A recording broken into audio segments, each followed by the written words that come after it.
Hello friends, मैं सुनील आप सभी का अपने चैनल एसएसटी विद सुनील में वेलकम करता हूं। जैसा कि थंबनेल देख करके आप जान ही गए होंगे कि आज का हमारा टॉपिक क्या होने वाला है। जी हां, शेर शाह सूरी, सूरवंश का संस्थापक, यानी कि एक अफगान शासक। ओके, तो बात करेंगे आज हम शेर शाह सूरी के बारे में।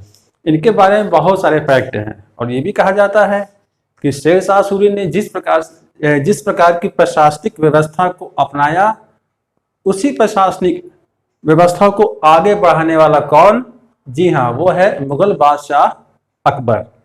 ठीक, तो बात करते हैं। देखिए, कोई मैप नहीं बनाया है मैंने आज, लेकिन एक सीरीज में ऐसी भी स्टार्ट करूंगा जिसके तहत में जितने भी शासक हुए हैं, चाहे वो एंशियंट मतलब कि हिस्ट्री में हुए हों, चाहे वो मतलब कि मौर्य वंश के शासक हों, चाहे गुप्त वंश के शासक हों, चाहे हर्ष हो, चाहे सल्तनत काल का ले लो, चाहे मुगल काल का, इन सब का जो है जितने राजा हुए हैं उन सब का जो एम्पायर था, जो कि मैप में वो दिखाया जाता है और बहुत जरूरी भी है, तो उसका मैं इंडिया का मैप बना करके उनके मतलब कि 1 बाय 1 करके जितने शासक हुए हैं उनके एम्पायर को मैं जरूर दिखाऊंगा। ठीक है, तो वो आगे की बात है। तो बात करते हैं शेर शाह सूरी के बारे में, जो 1540 से 1545 से लिखा हुआ है। ये इनका एक शासनकाल है। ठीक है, शासनकाल है इनका। और इनका जो वास्तविक रूप से जन्म होता है वो 1472 में हुआ था, हिसार फिरोजा के बजवाड़ा में, होशियारपुर में। ओके, अब बात करते हैं कि इनके बचपन का नाम क्या था। बचपन का नाम था इनका फरीद। ये तो बेसिक है, सभी लोग जानते होंगे।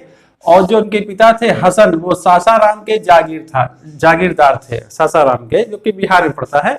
तो सासाराम के जागीरदार थे। अब बात की जाए, देखिए जितना भी ये पॉइंट्स लिखे हैं ये सारे फैक्ट्स हैं। बहुत ज्यादा मैंने जो है पढ़ करके इस टॉपिक से फैक्ट जो है निकाल करके यहाँ पर हम नोट डाउन कर दिया है। अब आप लोग को भी नोट डाउन कर लेना है। ठीक, अब बात करें जिनसे क्वेश्चन ज्यादा पूछे जाते हैं, किसकी कौन कौन सी उपाधियां थी। जो ब्लैक कलर से लिखा हुआ है, ब्लैक मार्कर से, ये सारी सारी इनकी उपाधियां हैं। पहली उपाधि है शेर शाह सुल्तान आदिल। ये उपाधि इन्होंने राज्याभिषेक के समय में के अवसर पर 1539 में धारण की थी। और 1539 में चौसा का युद्ध हुआ था, जब हुमायूं को हराया तो धारण किया था। एक उपाधि है हजरते आला। हजरते आला का मतलब ये उपाधि दी थी, मतलब कि स्वयं इसने धारण की थी जब ये दक्षिण बिहार का शासक बना। शेर खां। शेर खां की उपाधि बहादुर खां लोहानी के द्वारा दी गई। कहा जाता है कि बिना किसी हथियार के इन्होंने जंगल में एक शेर को मार गिराया था, इसीलिए कहा जाता है शेर खां। तो यह हुआ।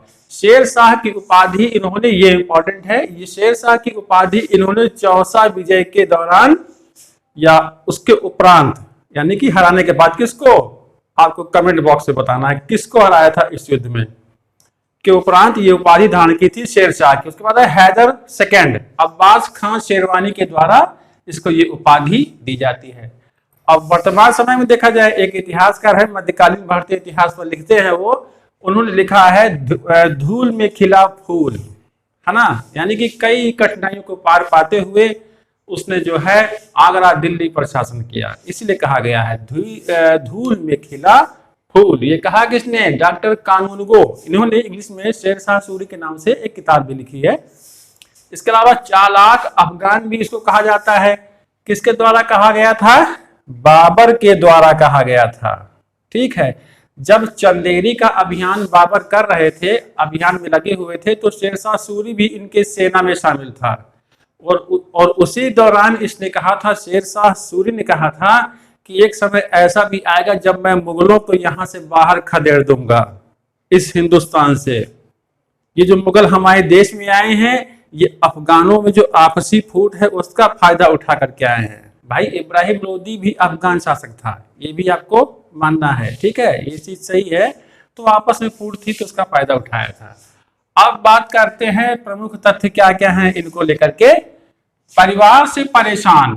ठीक है, पिता ने इनका साथ छोड़ दिया, इनके पिताजी ने इनको उतना वो महत्व, उतनी तवज्जो नहीं दी, तो बाप का प्यार नहीं मिला और माँ भी सौतेली थी, तो परेशान होकर के चले आते हैं सिराज ए हिंद। सिराज ए हिंद जौनपुर को कहते हैं, जो वर्तमान में उत्तर प्रदेश में पड़ता है। सिराज ए हिंद जौनपुर आ गया और यहाँ पर इसने जो है अरबी, फारसी, है ना, भाषा का और इसके अलावा गणित विषय का विशेषज्ञ बन गया। बहुत बुद्धिमान, अच्छा समय दिया उसने वहां पर। उसके बाद ये जौनपुर आ गया, ठीक है। उसके बाद लिखा है हसन की मृत्यु के बाद इब्राहिम लोदी द्वारा सासाराम का ये जागीरदार नियुक्त हुआ। इब्राहिम लोदी कौन है? लोदी वंश के अंतिम शासक हैं जिनको पानीपत के युद्ध में कौन हराएगा? बाबर हराएगा, ठीक है। इसके बाद ये बाद में जो है बिहार के सूबेदार बहार खां के पास चले जाते हैं। ये एक क्रोनोलॉजी है कि कब किसके पास गए, कैसे कैसे पहुंचे, कैसे ना, डेट तो नहीं पड़ी है लेकिन एक सीरियल में ये बता रहा हूं आप लोगों को। उसके बाद बहार खां के द्वारा शेर खां और शेर खां का जो भाई है सुलेमान के बीच सासाराम की जो जागीर है उसको दो भागों में डिवाइड कर देता है। तो ये बात शेर शाह सूरी को पसंद नहीं आती है और वो चल देता है किसके पास? बाबर के पास, एक नए अवसर की तलाश में। और बाबर की सेना में शामिल हो जाता है, ठीक। बाबर की सेना में शामिल हो जाता है और चंदेरी के अभियान के दौरान जो उसने बयान दिया वो मैंने बताया अभी कि मुगलों को बाहर मतलब खदेड़ दूंगा। इसीलिए बाबर ने कहा था कि बड़ा चालाक अफगान है, क्योंकि उसका चेहरा, उसके हाव भाव, उसकी महत्वाकांक्षाएं बयां कर रही थी कि आने वाले समय में ये खतरा बन सकता है, ठीक है। अब देखिए 1529 में घाघरा का जो युद्ध हुआ था उसमें ये बाबर से हार गया, ठीक। 1532 में दौराहा का युद्ध जो हुआ था हुमायूं से, उसमें इसकी पराजय हुई। तो प्रारंभिक इन दो युद्धों में शेरशाह सूरी की पराजय हो रही है। अब इसका भाग्योदय होगा 1539 से। कब से होगा? 1539 से 1539 में, जब चौसा का युद्ध होगा, ठीक।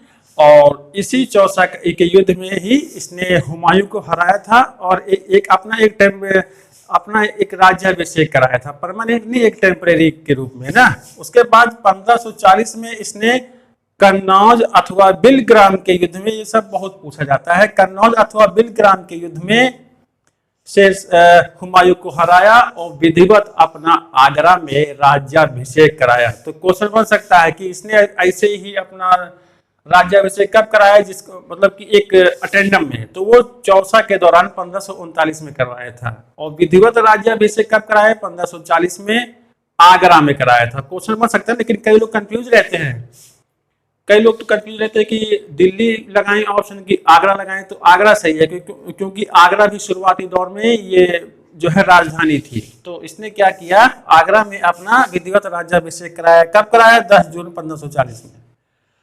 1543 में रायसीन विजय की इसने, ठीक है।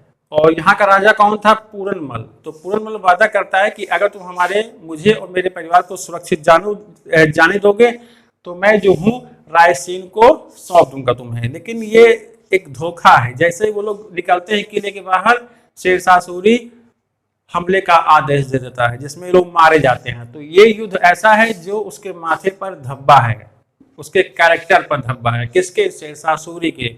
वादा करने के बाद भी उसने उस वादे को तोड़ दिया। ये बहुत क्वेश्चन पूछा जाता है रायसीन वाले युद्ध में, ठीक है। उसके बाद है 1545 में कालिंजर का युद्ध हुआ, ठीक। और कीरत सिंह उस समय वहां के राजा थे। थोड़ा इसको भी हम बताते हैं बाद में, पहले इसको समझ लें। मारवाड़ का युद्ध जो हुआ था ये 1544 में हुआ था। मारवाड़ के युद्ध को अन्य नाम से जानते हैं, जैसे सेमल का युद्ध कहते हैं, गिरी सुमेल का युद्ध भी कहते हैं, या जैतारण पाली का युद्ध भी कहते हैं। किसको? मारवाड़ के युद्ध में। मारवाड़ के युद्ध में राजा कौन था मारवाड़ का? मालदेव, 1544 में। और इसी दौरान जो शेरशाह सूरी ने स्टेटमेंट दिया था कि मुट्ठी भर बाजरे के लिए हिंदुस्तान का साम्राज्य में लगभग खो बैठा था या खो देता, ठीक है। तो इस प्रकार से अपना इसने स्टेटमेंट दिया। जो उसका अंतिम जो अभियान होगा वो 1545 में होगा, कालिंजर का अभियान। राजा कौन है? कीरत सिंह।